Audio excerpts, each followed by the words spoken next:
Welcome, wee ones, to Scottish Murders. Dawn will shortly be taking you through a solved or unsolved murder involving people from or living in Scotland.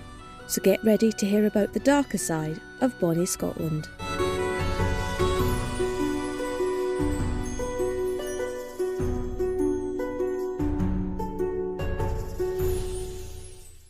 Oh, it'd been a good night, Stuart Gair thought as he sat back full and relaxed from his chip butty and from spending time in his room with his roommate Hector and another man, Danny, smoking, chatting and just having a laugh. Stuart Gair had only been released from prison 2 days earlier, but upon being released he had made the decision that was it. He wasn't going back. He was going to make a go of things this time. Stuart Gair was 26 years old, had a string of previous convictions for petty theft and robbery, and had spent time in prison. But now he was out. He was planning on going straight and was currently living in a bed and breakfast for people on the dole. On Tuesday, the 11th of April, 1989, Stuart had spent the night with his girlfriend Julie at their temporary home in the bed and breakfast, just off Great Western Road in Glasgow. The pair had been watching a baby for one of their friends who also stayed at the bed and breakfast with them, and the couple had watched a Clint Eastwood film once the baby had gone to sleep. The baby's mum had got back to the bed and breakfast about 10:45 p.m. and had brought bags of chips with her to say thank you. The chips had gone down well, but Stuart had wanted a chip butty, and so he asked the porter of the bed and breakfast if he would open the kitchen so he could get some rolls, which he agreed to. The trio ate their chips downstairs and chatted, and when the chips were finished, they decided to go to bed. While Julie also lived at the bed and breakfast, she wasn't allowed to share a room with Stuart due to the dole money they both received. But Stuart and Julie didn't mind too much, now that Stuart was out of prison and planning on making a go of things. That included getting a job and saving some money so that he and Julie could get their own place. For now, though, he shared a room with a man called Hector Wood. Hector was already in the room when Stuart went up to his room that night, not long after finishing his chip butty, and a man called Danny Marshall was there also, chatting to Hector.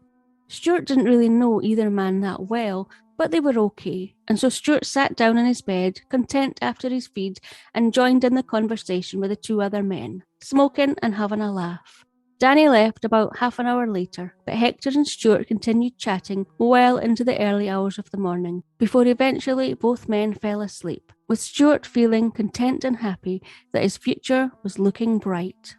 While Stuart spent a quiet Tuesday night at his temporary home in the company of his girlfriend and acquaintances, 45-year-old Peter Smith was in Glasgow city centre. Peter lived with his mum in the small village of Plean in Stirlingshire, a 37-minute drive northeast of Glasgow city centre. According to the Herald newspaper on the 5th of November 2005, Peter was worldly wise, well-travelled and well-loved within his circle of family and friends. Peter was a former soldier, but in April 1989 he was the manager of a supermarket. Peter had a good relationship with his mother, and she had been the only one Peter had confided in that he was gay, which she had accepted without question. Apparently, his close friends and family also suspected that he was gay, but Peter never confided in them, only his mother. Peter also confided in his mother about his trips into Glasgow at night, not exactly what he was doing when he got there, but she knew he went there, and she was concerned about these trips, which is why, late in the evening of the 11th of April 1989, Peter's mother was waiting up for him to return home safe and sound after he told her that he would be visiting Glasgow again that night. But as the hours passed and Peter didn't arrive home, she became more and more concerned. Being gay back in 1989 would have been unimaginably frightening.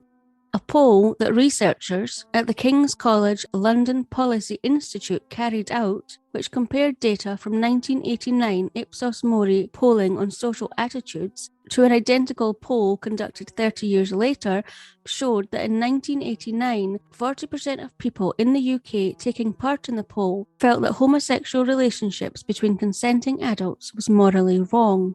When broken down, that was 45% of males and 35% of women that felt this was wrong. And so Peter likely would have been very keen to keep his secret just that. due to Peter and many others feeling they had to or wanted to keep their homosexuality a secret. An option for Peter would be to seek out young male homosexual sex workers in lieu of a homosexual relationship, which created risk for both parties. On Tuesday, the 11th of April, Peter had gone to Glasgow to meet up with young male homosexual sex workers. However, instead, he met his killer. Peter had found himself in North Court Lane, which according to the Guardian newspaper in 1999 was a dingy alley next to the St Vincent Place toilets, where homosexual acts were a standard nighttime practice. At about 11 p.m. in this dingy alley, Peter was stabbed once in his chest. Bleeding profusely and struggling to stay upright, Peter somehow made the short journey from the alley to the St Vincent Place toilets, where he collapsed.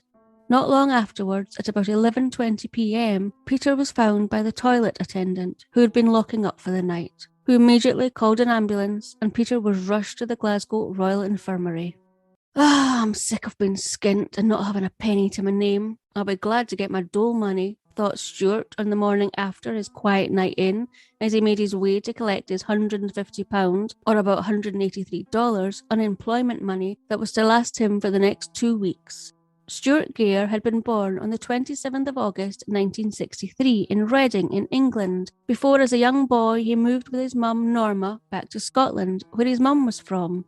Stuart and his mum settled in the small village of Plean, a 37-minute drive northeast of Glasgow city centre.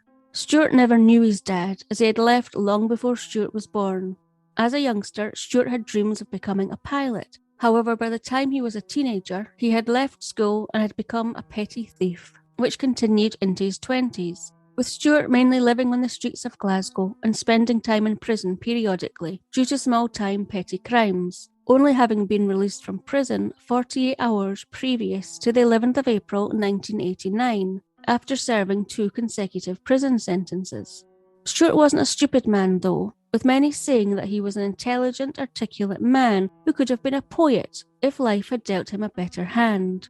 But the life Stuart found himself living in April 1989 was one of being in and out of prison, finding himself without work, receiving benefit money from the government to get by, and living in temporary accommodation at a bed and breakfast where he shared a room with a relative stranger, and Stuart had turned to drugs to escape his life.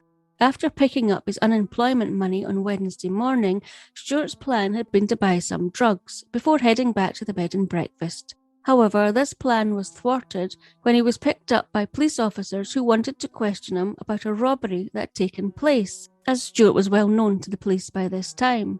At the police station, Stuart could afford to be a bit cocky, as he knew he definitely had not carried out the robbery the police were talking about, and he quickly told them this. However, Stuart's cockiness soon turned to confusion when the police found out that Stuart at one time had lived in Plean, the same village where Peter Smith lived with his mum, and began asking him if he knew this man, who he was told had been stabbed the previous evening in Glasgow city centre.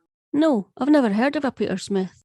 Right, and can you tell us where you were about 11 p.m. last night, Stuart? Aye, I was at home. I live at a bed and breakfast just off Great Western Road. And can anyone corroborate this, Stuart? Yeah, multiple people.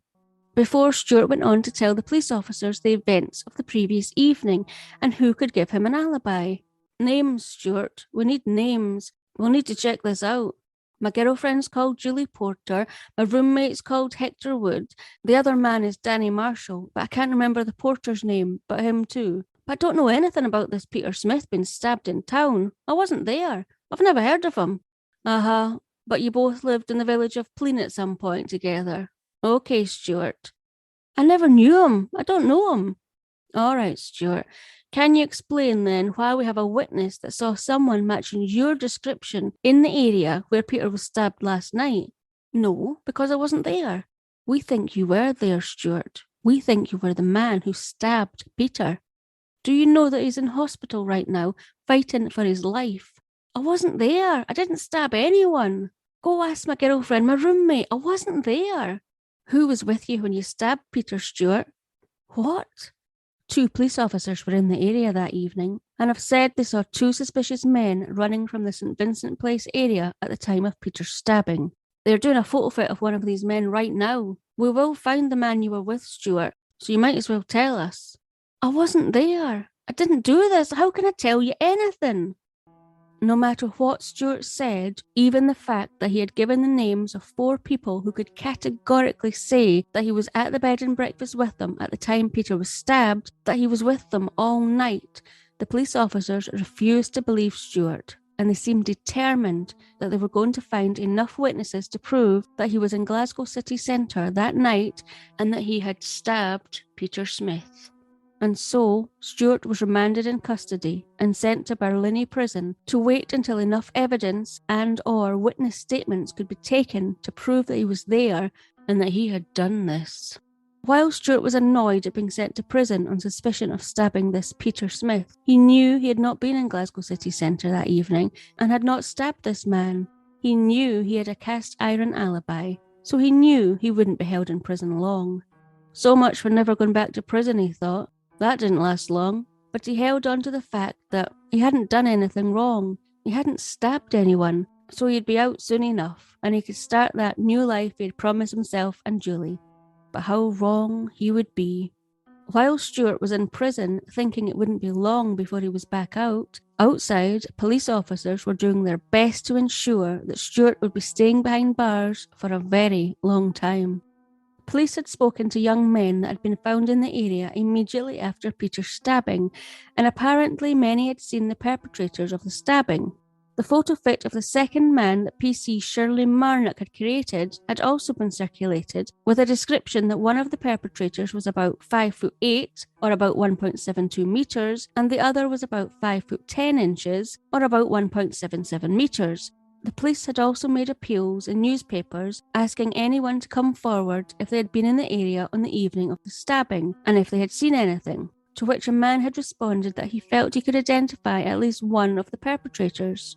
So feeling confident that the witnesses they had found would be able to identify Stuart as being one of the perpetrators, on the 18th of April, 6 days after Peter was stabbed, an identity parade was held at the police station. Stuart, of course, was to appear in the parade. As the door was opened for Stuart to take his place in the lineup, he noted that all of the other men in the lineup were far shorter than him. Stuart stood at 6'1 inches, or about 1.85 metres. Bearing in mind, the police officers said that the men they had seen were 5'8 and 5'10, about 1.72 and 1.77 metres, respectively. Despite Stuart pointing this height difference out, he was ignored and told to take his place. At the identity parade that day, to try to identify the men they had seen at the scene of the stabbing, was 19-year-old Brian Morrison, who had been near the toilets at St Vincent Place, and had said he saw 2 men come out of the toilets and head in the direction of North Court Lane, which was a known homosexual area. Brian had said in a statement to the police that he would definitely be able to identify the 2 men he saw, and that one of them had threatened him. He too described the men as being around 5'10 inches or 1.77 metres, that they wore dark leather jackets and both had been wearing trainers. However, despite Brian's confidence, he was unable to pick out Stuart at the identification parade and instead picked out a stand-in. Next up was 25-year-old Alan Gillen, who had responded to the newspaper appeal and who had been sitting in his parked car near St Vincent Place on the night of the stabbing, and reported seeing 2 men running away from the scene, and that one of the men had been wearing white training shoes, a black leather jacket and denims, and he thought this man was either 5'6 or 7 inches, about 1.67 metres.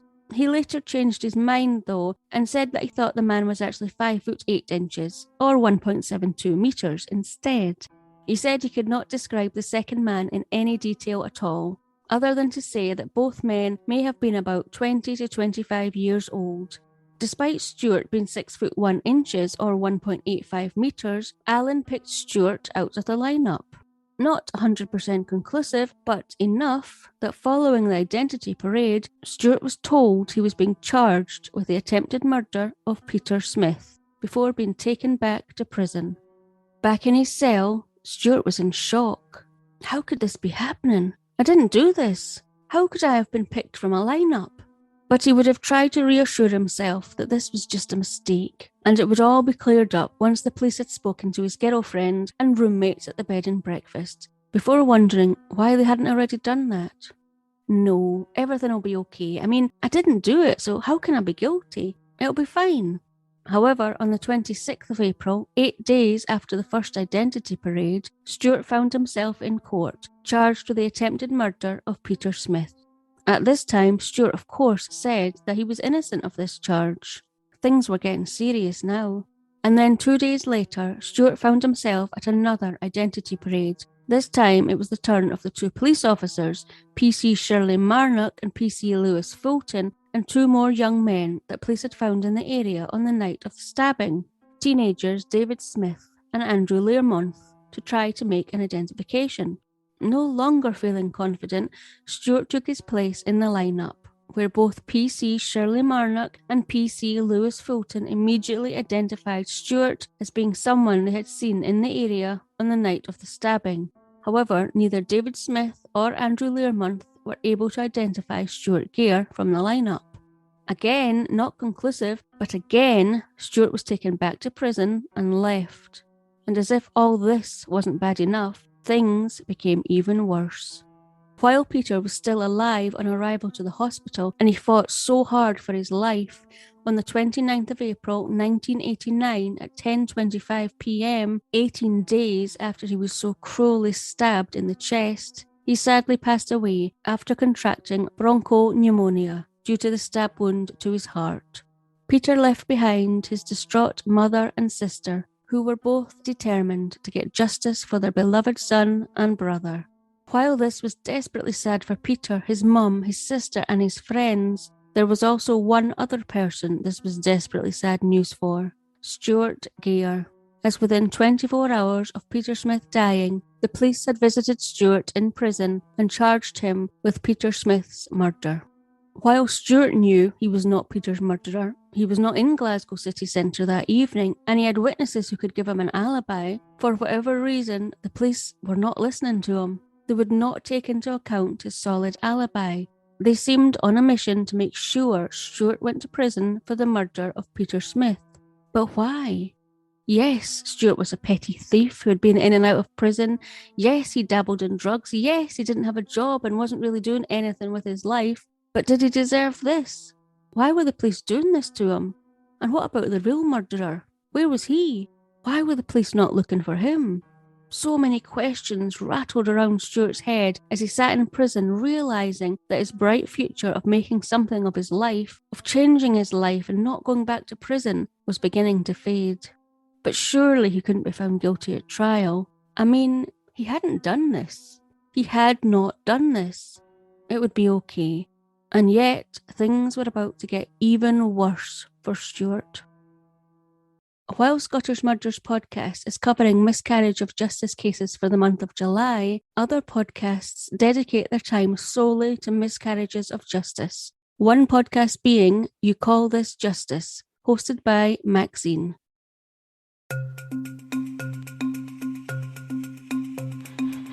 Innocent until proven guilty, or no smoke without fire? Which one accurately describes your perception of the UK criminal justice system? And what does beyond reasonable doubt mean? Can you ever be sure? Proof beyond reasonable doubt is really a myth. Somehow people can come to believe things which really, on the face of it, appear quite ridiculous. In this podcast series, I talk to victims of high-profile miscarriage of justice cases. I nearly collapsed in the dock. I channeled to my father and I said these words to him. I said, Dad, as long as you know I never did it, that's what matters. I didn't do this. I talk to family members about what happened to them and their loved ones. Honestly, we've gone through hell. It's ruined Rubia's life. We both have been suicidal. Well, obviously, I knew it was an injustice. I mean, all of the media sat through the trial just the same as I did, and they all said this guy's innocent. And I'm joined by others who have fought and continue to fight to free people who have been convicted of crimes they haven't committed.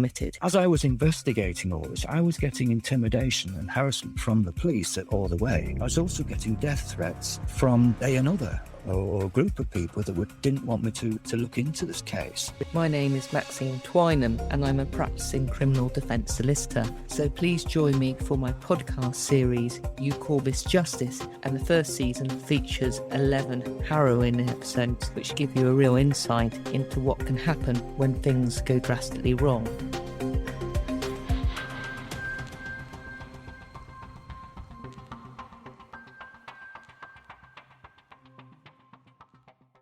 On the evening of Peter Smith being stabbed, a number of eyewitnesses, including 2 police officers, reported seeing 2 men fleeing the area. The police had charged Stuart with Peter's murder, but if eyewitnesses were to be believed, there was another man yet to be found and charged. Enter William MacLeod. On the 6th of May 1989, a week after Peter Smith had died and Stuart Gair had been charged with his murder, William MacLeod was in Buchanan Street bus station, a 9-minute walk south from where Peter was found, where he was approached by a police officer. The police officer showed William the photo fit of the man seen by PC Shirley Marnock near the scene and asked him if he thought he looked like the photo fit. William looked at the photo fit and replied that, yeah, he supposed so, a wee bit. At which point, William was asked to go to the police station to be questioned. According to the Herald newspaper, on the 5th of November 2005, William was an insecure, vulnerable man. And when the police had finished interviewing William at the police station, he had confessed that he was with Stuart Gair that night and that Stuart had stabbed Peter just before William had run away. He also advised that Stuart was wearing a black leather jacket or sweatshirt, jeans and white training shoes that night. Following William being charged as Stuart's co-accused and sent to Barlinnie prison to await the trial, William took part in a number of identity parades, where Brian Morrison, David Smith and Andrew Learmonth, who had apparently witnessed the men fleeing the scene of the crime but had not been able to pick out Stuart Gair in the lineup, were also not able to pick William out of the lineup. However, when it was the turn of the 2 police officers, PC Shirley Marnock and PC Lewis Fulton, who had reported seeing 2 suspicious men in the area, and PC Shirley Marnock had been able to create a photo fit, both picked out William MacLeod as being the man they had seen that night, along with Stuart Gair. The next day, William appeared in court to face the charge of murder, where he retracted everything he had said that incriminated Stuart and himself, telling the judge that the police had pressured him to lie. However, he was not believed and was charged as Stuart's co-conspirator and sent to Barlinnie prison. It wouldn't be until William arrived at Barlinnie prison that he finally met his co-accused, Stuart, for the first time. The men didn't know each other, had never met before that, and neither man was in Glasgow city centre on the evening Peter Smith had been stabbed, except William MacLeod didn't have an alibi for his whereabouts. However, with both men knowing that they hadn't done the crime they were being accused of, they felt a little more optimistic that surely a jury couldn't find them guilty of a murder that neither had committed. Their solicitors would see to that. It would be fine, they hadn't done this. And as it turned out, William MacLeod would be fine, as on the 23rd of August 1989, the day before Stuart and William's trial was due to commence, all charges were dropped against William MacLeod, and he was now going to be the prosecution's main witness, in return for him saying at the trial that it had been Stuart that had murdered Peter Smith. "You're joking," was Stuart's response to his solicitor, who had just told him this fact minutes before the murder trial was due to begin on Wednesday, the 24th of August. "That can't be right, though. I only met William for the first time in Barlinnie. Why is he saying that?" "I don't know, Stuart, but it's not looking good. He's the prosecution's main witness now." "Aye, but I've got multiple witnesses who can corroborate that I was nowhere near where the murder happened.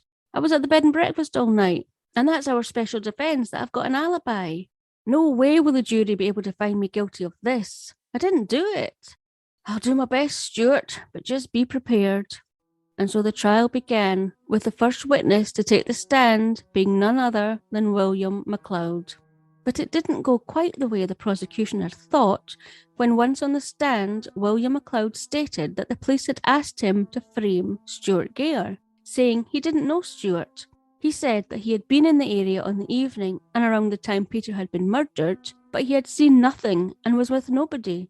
Not the best start for the prosecution. However, following a lunch break and being told the seriousness of perjury, William returned to the witness box and his story had changed.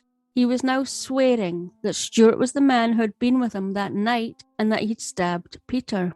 However, when he was cross-examined, his story changed again.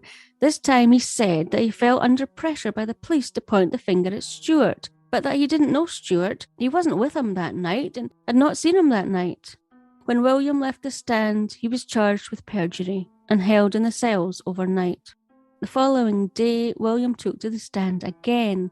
This time, he stated again that he did know Stuart, he had been with him that night, and that they had planned to rob Peter Smith, and that he and Stuart had taken Peter down the dingy alley of North Court Lane to do this. However, he said that then Stuart had pulled a knife out and stabbed Peter, and that he had turned and ran away. Upon being asked why he kept changing his story, he said, "I'm scared, that's all, really scared," going on to say that he'd been threatened in prison by other prisoners as well as Stuart, but on the way to court that morning a detective had told him just to tell the truth. As Stuart sat and listened to the constant changing story of William MacLeod in the witness box for 2 days, he began to relax a little bit. He was sure William's testimony would either be thrown out as unreliable, or at the very least the jury would not be able to believe a word he said. How could anyone believe him one way or the other when he kept changing his story? But his testimony wasn't thrown out, and his story of the police making him implicate Stuart Gair to secure a conviction was not believed. The judge did say, though, that William had been an appalling witness, and that without supporting evidence of other witnesses, the jury would have no rational basis for accepting William as credible or reliable. Which is when the 3 teenagers, Brian Morrison, David Smith, and Andrew Learmonth, who had apparently witnessed 2 men running from the scene, each took to the stand, and their testimonies backed up William MacLeod's account. First on the stand was 19-year-old Brian Morrison, whose testimony would be vital in backing up what William MacLeod had said in implicating Stuart Gair. On the stand, Brian Morrison reiterated what he had initially said to the police about seeing 2 men come out of the toilets in St Vincent Place and head in the direction of North Court Lane, where Peter was stabbed, and added that he had a good look at the 2 men, backing this up by picking out in the courtroom Stuart Gair and William MacLeod as being the 2 men he had seen that night, despite not being able to pick out either man in the identity parades. This testimony was perfect. It gave credibility to William's testimony and swayed the jury in the prosecution's favour, despite Brian breaking down in tears whenever he was asked a difficult question. However, there was something that the prosecution was keeping quiet. They had information that would put into doubt the credibility of Brian Morrison's testimony, not something the prosecution wanted to do, and so they did not pass this information on to Stuart's defence team, and in essence, not allowing Stuart's solicitor to challenge Brian Morrison's testimony and put doubt into the minds of the jury, and give Stuart a fair trial.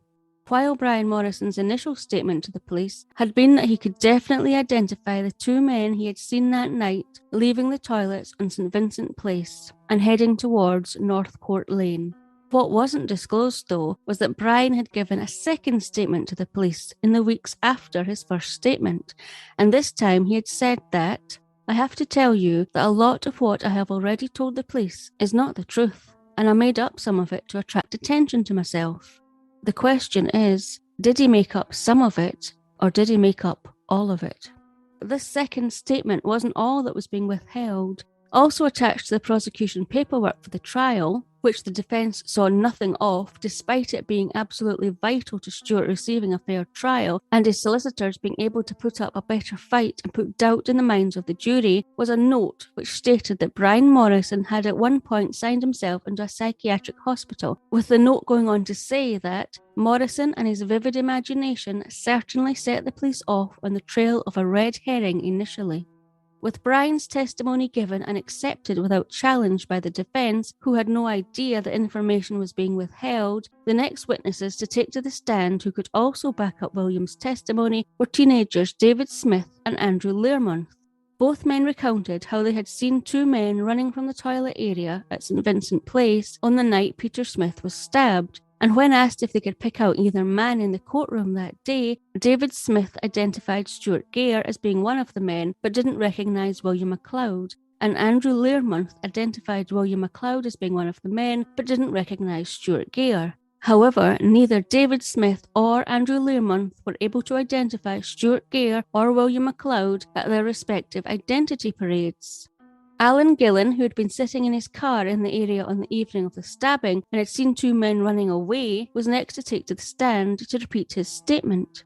When Alan was asked if he could pick out the men from the courtroom that he had seen that night, Alan pointed to Stuart Gair, as he had done in his identity parade. When PC Shirley Marnock, who had been able to develop a photo fit of someone similar to William MacLeod as acting suspiciously and fleeing the area that night, took to the stand and was asked if she could identify either of the men she had seen that night as being in the courtroom, she picked out Stuart Gair and William MacLeod, just like she had done at the identification parade. However, when PC Lewis Fulton took to the stand and was asked the same question, where he could pick out Stuart Gair in the courtroom as being one of the men he had seen that night, he was unable to pick out William MacLeod, despite William sitting in the front row of the public benches. PC Fulton had picked both Stuart Gair and William MacLeod out at their identification parades. Stuart, while being anxious, still felt confident that he wouldn't be convicted of this awful crime, simply because he didn't do it. Plus, multiple witnesses who could provide him with an alibi would be taking the stand soon. That should do it. However, Stuart was in for a surprise. While the porter at the bed and breakfast accommodation took to the stand and gave Stuart an alibi as being there at about 10:45 p.m. the evening Peter was stabbed, not one other of his witnesses were called. Not his girlfriend Julie, or his roommate Hector, or even Danny, the other man Stuart had been in the company of around the time of the murder. When the lead detective took to the stand, they said that while Stuart may have been at the bed and breakfast at 10:45 p.m. and was seen by the porter, the detective felt that after this, Stuart had left the bed and breakfast without anyone noticing, either got a taxi or bus to Glasgow city centre, which would take about 15 minutes, and Stuart had made his way to St Vincent Place, where it just so happened he came across Peter Smith, where he stabbed him before running away to get another taxi or bus to take him back to the bed and breakfast 15 minutes away, and then snuck back into the bed and breakfast without anyone seeing him or realising that he had gone. As Stuart sat and listened to this incredulous pack of lies, he said to a solicitor sitting beside him why he hadn't called his other witnesses who had been with him continually from early evening until the early hours of the morning. Plus, Stuart said, I was skint. I didn't get my unemployment money until the following morning. I couldn't afford to get a bus or taxi into town or back. However, Stuart's solicitor had nothing, said nothing, and Stuart was beginning to worry. This wasn't how it should be. This wasn't how he thought it would go. Who were all these supposed witnesses who had seen him in the area that evening, and why were they lying? What was going on? Forensic evidence, such as an ornamental knife that was said to be the murder weapon, was shown to the jury and linked to Stuart Gair. It was also mentioned that following Stuart's denim jeans being examined, it had shown a smear of blood at the mouth of the right hip pocket. Apparently, though, Stuart had said that they had been washed in carbolic. A large directional spot of blood was also observed on the back of the heel of his left training shoe, and the blood group matched that of Stuart and Peter Smith. None of the supposed forensic evidence was gone into in great detail. It was presumably felt that there were enough witnesses to seeing Stuart there that night that would convict him. Why labour forensics at a time when it was still in its infancy and not relied upon? After 5 days of trial, on the 30th of August 1989, Stuart was found guilty by a jury's 8-7 majority and was handed down a life sentence. It was reported that some jury members wept as the verdict was read out. Stuart, while being in complete shock, was then led away to begin his life sentence in prison for a murder he did not commit.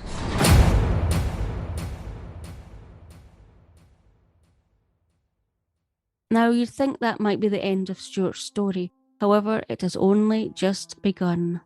That is the end of part 1. Part 2 of Stuart Gair's Miscarriage of Justice story will be released a week after this episode.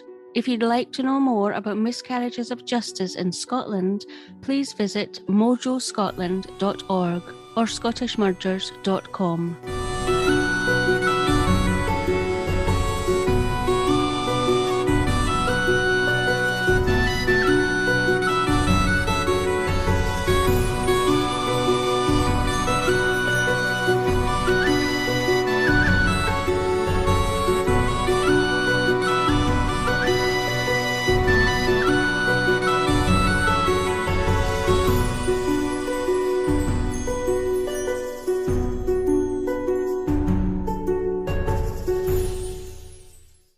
Scottish Murders is a production of Cluarantonn.